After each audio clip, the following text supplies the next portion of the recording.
Voici l'histoire de Donald Trump. Prenez place parce que ça s'annonce très intéressant. Ce gars a littéralement l'air d'avoir été écrit par un scénariste accro à l'art de se donner un spectacle. Il est né en 1945. Son père, Fred Trump, était un magnat de l'immobilier spécialisé dans les logements pour la classe moyenne.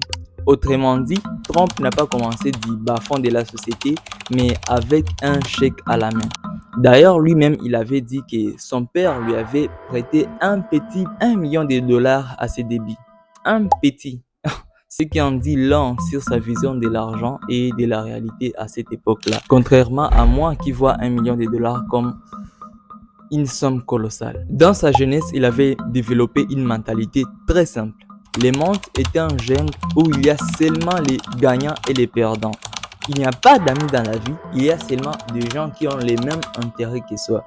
D'ailleurs, moi aussi je pense comme lui, sauf que moi je ne suis pas aussi extrême que lui.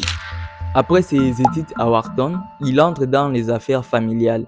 Sauf que Donald n'est pas comme son père. Freud était un homme froid, calculateur qui n'aimait pas trop de blabla. Et pour Trump, cette attitude c'était de la faiblesse. Car pour lui, pour être vraiment grand, il ne faut pas juste faire du business. Il faut aussi avoir l'image les plus éclatante. Il faut maîtriser l'art de se donner un spectacle. Ce qui était tout le contraire de son père Fred.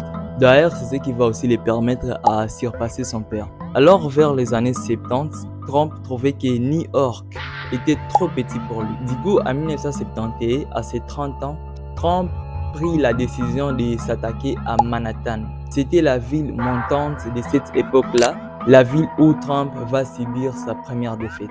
Bon, c'était la première partie. Si vous voulez la deuxième partie, commentez, je veux la deuxième partie. Et je les ferai. Allez, à plus.